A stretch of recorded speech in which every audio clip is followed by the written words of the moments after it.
Hi there, it's Dennis and Stephen here at the Domaine Germain. We're doing a little wine tasting this evening of some Saint Romain from the Domaine Germain Père. There's a story about these wines, how they got introduced to Elden Selections. A dinner story. Yeah, well, of course. I mean, we live in a wine region, so every time when you go out to a restaurant, you're looking at the wine list, you're talking to the sommelier, you say like what's good, what's interesting, and that sort of stuff. So Ellie and I were out at the restaurant, a restaurant in Saint Romain, and this wine was pointed out to us as being something really, really interesting.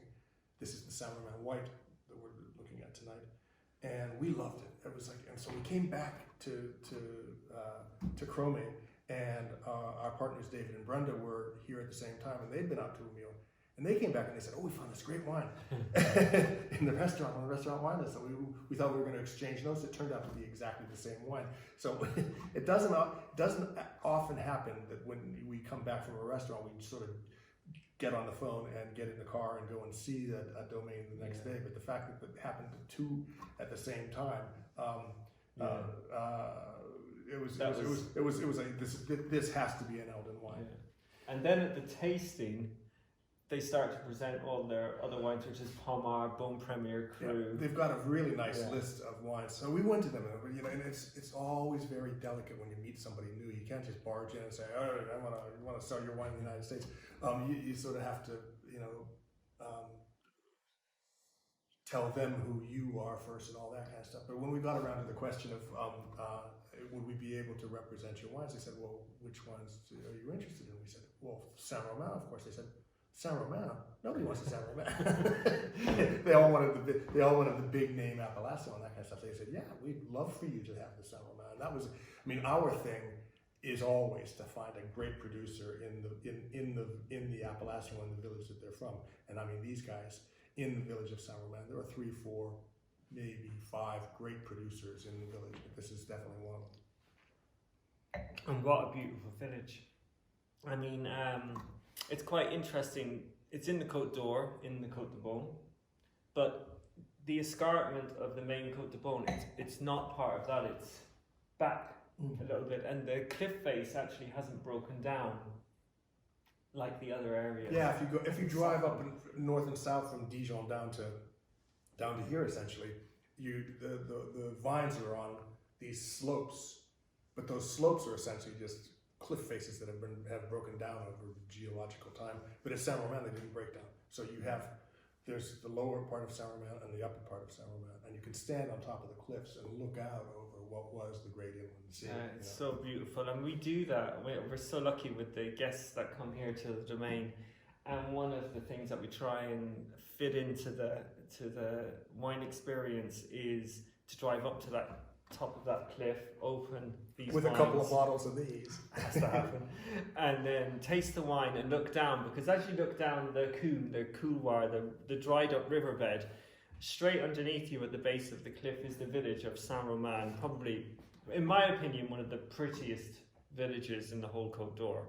And then, not far away, kilometre or two, you see the village of Auxey-Duresse in the same riverbed. And then, lo and behold, the third village on the same riverbed is Meursault. Yeah, and it's interesting because we always think of Saint Romain as having a very distinctive type of minerality. Minerality in Burgundy goes from one. There's a spectrum. If you go to Chablis, you get a really hard minerality. If you go to the Corton Hill, where you have Corton Charlemagne, you have a different minerality. Yeah. If you go to the Golden Triangle with Chassagne, Montrachet, Pouligny, Montrachet, and Meursault. And even within them three, sometimes it's slightly different. Yeah, but this is Saint Romain as you come up into this, and I'm sure it has to do with the fact that cliff face didn't break down, because you don't get you have rock as opposed to a mixture of rock and clay and that sort of stuff. And when you get into Meursault and you have the clay is limestone slurry, so where you have these river valleys that have broken down and they lay layers of clay, you end up with wines that are not really mineral and tend to be really heavier kind of thing. Yeah. And that for me, that's kind of what the description of Meursault. Meursault is not a mineral wine; it's a deep rich Yeah. wine. Because of that soil. The Great. soil. Yeah. But here you have just sort of an unaltered cliff face, so you don't have that soil.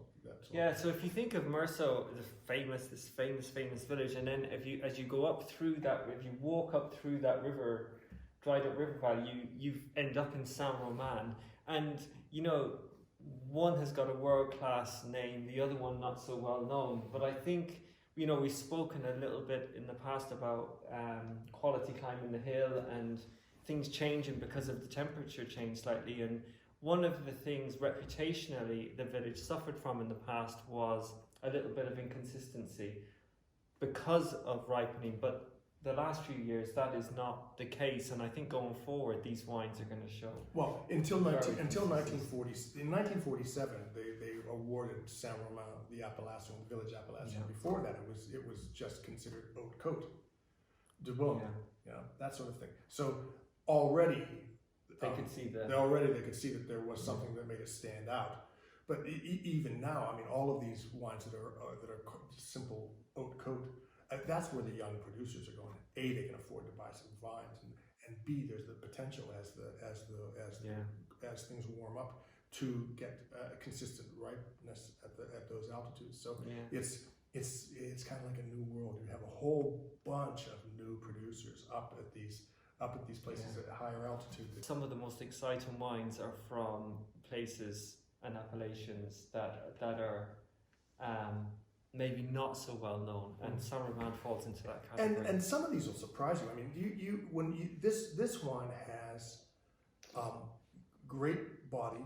It's because they stir they stir the lees in the production. So it has just that sort of certain density that makes it really that brings out the sweetness of the wine. It's also a third new oak, which you wouldn't know. It's in the body of the wine takes can handle the new oak. Yeah, because like a decent amount of oak is perfect if the structure and the wine is able to handle it, because wine is all about balance. Well, it's Roger Capitan, my mentor from when we first started out. He for me this is the aphorism. It's like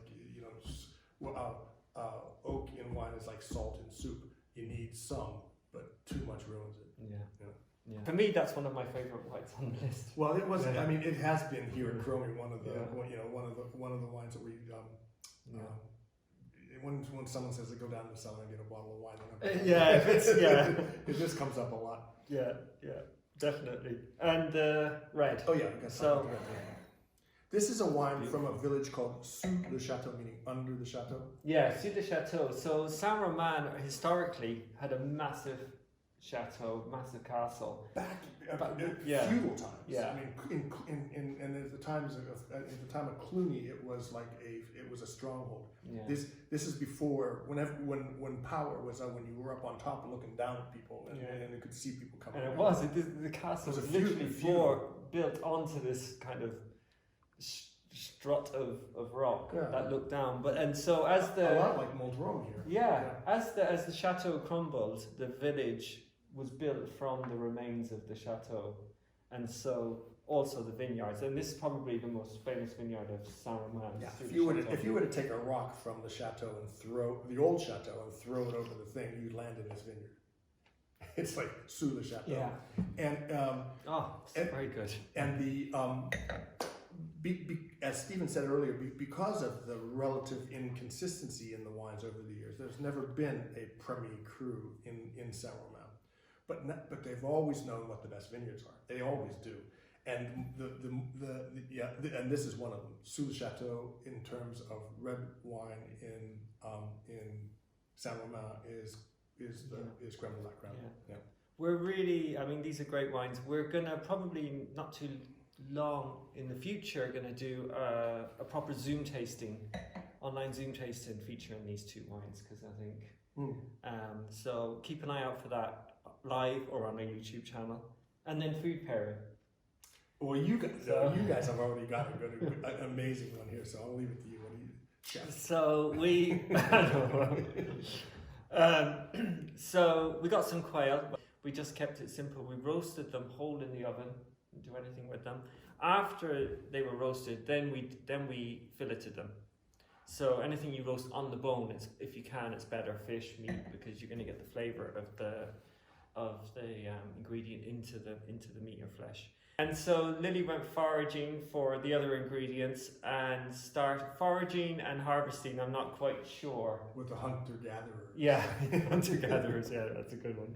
The pears were just coming through, and so Lily went up there and we dried some and also marinated some in honey, picked up some wild slowberries, which we made a jus out of, and we have a walnut tree.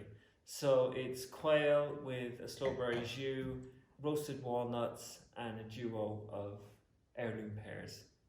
And I think it was a really, really good match for the wines. Yeah. I really, really enjoyed it. I gave a little bit of fruit and a little bit of acidity, and the wine paired really well with it. And that slow take, the flavors of the slow. Sometimes it can be a little bit tannic, but it can be so. Yeah. It's such a pure. I think they're just like miniature wild plums, aren't they? Yeah, It's like yeah, a plum yeah. flavor. And they were just cooked out nearly like infused stock in some of the Saint Romain red. Not too much, I hope. Enough. So yeah, so that was it. So listen, another tasting. Please keep in touch with us for more of these. You know how to reach us. www.burgundywine.com. Couldn't be easier. YouTube channel Elden Selections, Facebook and Instagram also Elden Selections. And we have so much stuff up there, and you will be amazed to see the content. It's coming good. Yeah. It's coming good. Yeah, we keep this up because it's fun. Thanks very much. Take care. See you soon.